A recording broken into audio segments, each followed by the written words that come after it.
Today's actually the 13th anniversary of my election to Parliament, to the Federal Parliament.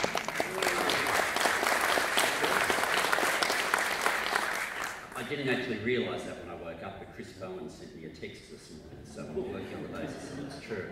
And in that time, I've attended many of your events, both as FECA, as state organisations, and many of the constituent bodies that you all represent. And there's a pattern to these speeches. We tend to exchange pleasantries, we talk about the importance of multicultural Australia, we say some nice things and then we sit down. We tend to not engage very much in politics, and there's a good reason why we usually don't. It's not in the interests of multicultural Australia that modern multicultural Australia become a political football. But it would be naive of me to stand here without acknowledging that fight has already started. And it would be naive of me in that situation to say, well, I'll just exchange the pleasantries and sit down.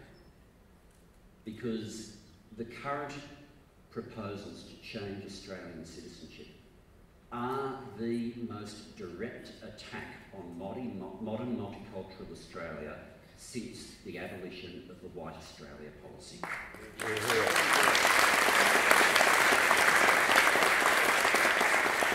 It is not good enough for people to stand up and say they support modern multicultural Australia, for people to say that they understand that there are in fact two sorts of Australian stories that we all fit into. Either a story that goes back on this land to the first sunrise, or a story that involves immigration. It is not good enough for people to make those sorts of statements and then support the attack on multicultural Australia that these citizenship proposals are.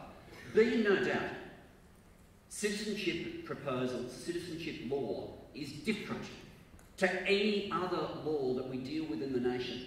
Because in our citizenship laws, we define what it is to be Australian. That's the purpose of citizenship law.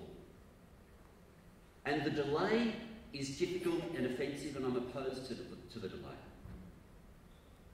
But the university level English test is designed to prevent people from making a commitment to Australia. That's what it's designed. Now, we need to have a think about what this proposal is doing. Consider this. There is a group of people living here who Australia has already said, you will live here as permanent residents.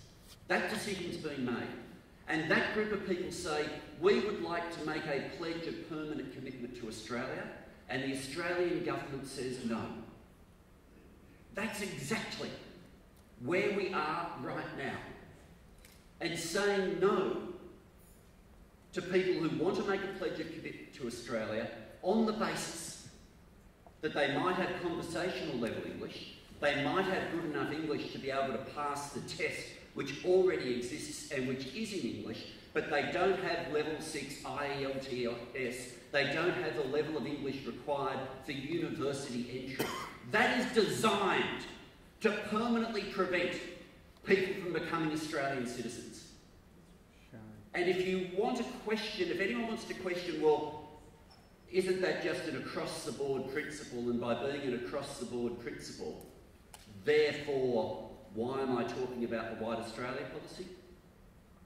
Well, it's not an across-the-board rule.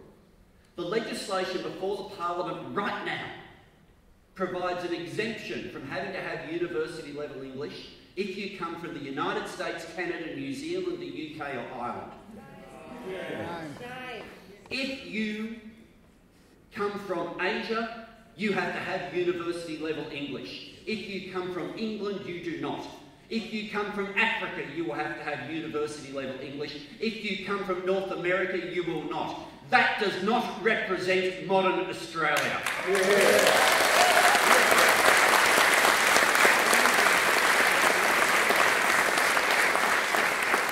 Modern Australia and multicultural Australia are the same thing.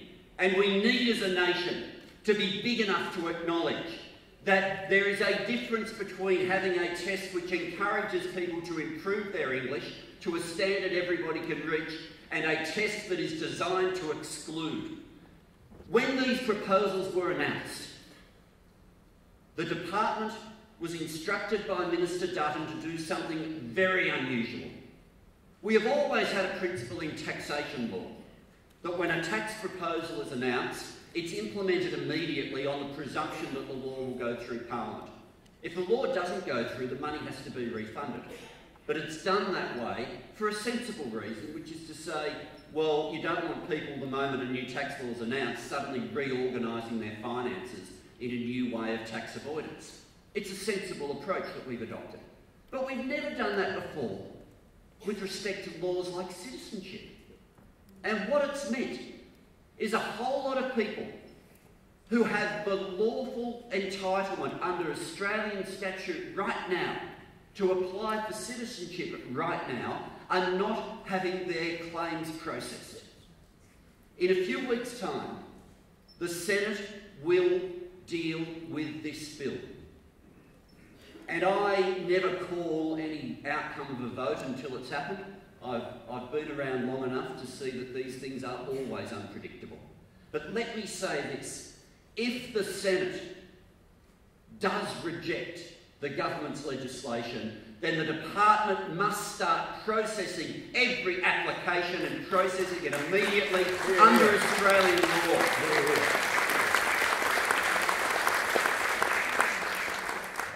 Of all the laws to say we'll ignore what's on the statute, to think we're doing that with the law of citizenship. There are some countries in the world where you'd expect that, but not a country like Australia. The countries of the world where you'd expect that sort of behaviour are not known as democracies. In Australia, we have every right to expect that citizenship applications will be assessed according to the law of the day. And for it to have not passed the Parliament, but being implemented anyway, is something that has to end the day the Senate rejects this bill. May I say that we attend conferences like this and we begin in the respectful way we should begin, with a welcome to country. It astonishes me how anyone can be unaffected by that. This is the first Australians, people whose heritage goes back to the first sunrise on this land.